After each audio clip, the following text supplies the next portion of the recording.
الحمدللہ والصلاۃ والسلام علی رسول اللہ۔ 1,24,000 پیغمبر آئے، سارے مرد آئے۔ اللہ تعالیٰ نے نبوت کا منصب مردوں کو عطا فرمایا، خلافت کا منصب مردوں کو عطا فرمایا، بادشاہت کا منصب، امامت کا منصب اللہ نے مردوں کو اس لیے بھی فوقیت دی۔ الرجال قوامون علی النساء، تو اس آیت میں صرف ایک ہی لفظ پہ غور کرنا پڑے گا، وَبِمَا أَنفَقُوا مِنْ أَمْوَالِهِمْ، کہ عورتوں پہ ان کی حکمرانی یا ان کو فضیلت اس لیے دی گئی وَبِمَا أَنفَقُوا مِنْ أَمْوَالِهِمْ، وہ اپنے گھر والوں پہ خرچ کریں، ان کی ذمہ داریاں اٹھائیں۔ حدیث ہے خیرکم لأہلکم، بہترین وہ ہے جو اپنے اہل و عیال کے لیے بہترین ہے۔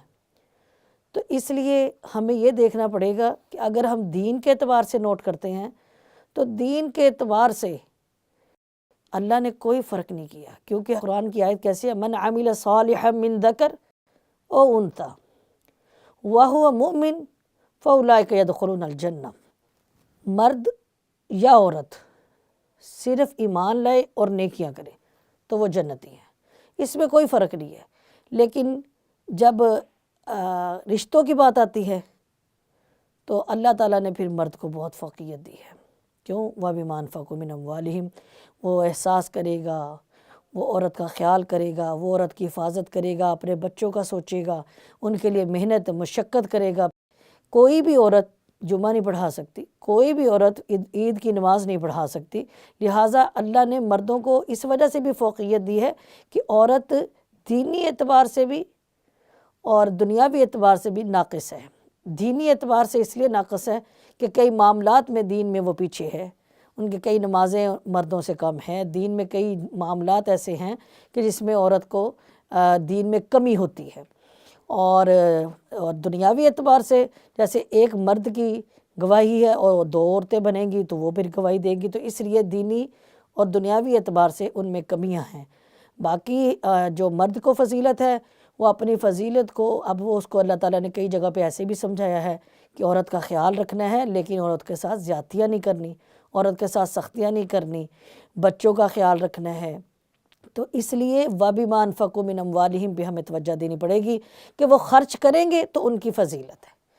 اور اگر وہ اس معاملے میں خرچ کے معاملے میں یا ہماری جو تربیت آج کل جیسے کی جا رہی ہے، آپ گھر والی کو لاتے ہیں کس لیے کہ اس کا خیال نہ رکھا جائے، اس کو عزت نہ دی جائے، آپ یہ دیکھ لیں کہ اس میں اپنے ہی درجات انسان کم کرتا ہے۔ اللہ نے تو آپ کو فوقیت دی الرجال قوامون علی النساء کہہ کے۔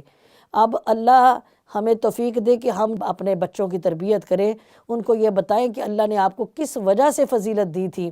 وَبِمَا أَنفَقُوا مِنْ أَمْوَالِهِمْ، اللہ تعالیٰ ہمیں توفیق دے کہ ہم بہترین طریقے سے اپنے مردوں کی تربیت کر سکیں، نہ کہ وہ عورتوں پہ زیادتی کریں، جبکہ نبی صلی اللہ علیہ وسلم فرمایا عورتوں کا خیال رکھنا، بچوں کا خیال رکھنا۔ آپ نے اپنی پوری زندگی میں کبھی عورت اور غلام پہ ہاتھ نہیں اٹھایا۔ تو اللہ ہمیں بھی توفیق دے کہ ہم اپنے مردوں کو یہ احساس دلائیں کہ اللہ نے آپ کو فوقیت دی، اللہ نے آپ کو امامت کا منصب دیا، آپ کو خلافت کا منصب دیا، آپ کو گھر میں بڑا بنایا، لیکن اس کی وجہ یہی ہے کہ آپ خیال رکھیں گے، آپ حفاظت کریں گے، آپ دوسرے کی فکر کریں گے۔ تو اللہ ہمیں توفیق دے کہ ہم بھی ایسے اچھا ان کی عزت کر سکیں۔ نبی صلی اللہ علیہ وسلم نے فرمایا بہت زیادہ عورتیں جہنم میں مردوں کی ناشکری کرنے کی وجہ سے ہوں گی، کہ ساری زندگی میں مرد خیال رکھے اور عورت اس کی قدر نہیں کرتی۔ اللہ تعالیٰ ہمیں عورتوں کو بھی سمجھ عطا فرمائے کہ ہم ان کی قدر کر سکیں، ان کی عزت کر سکیں، ان سے محبت کر سکیں۔ اللہ ہمیں جتنی بھی نیکیاں ہم کرتے ہیں اللہ قبول فرمائے، آمین۔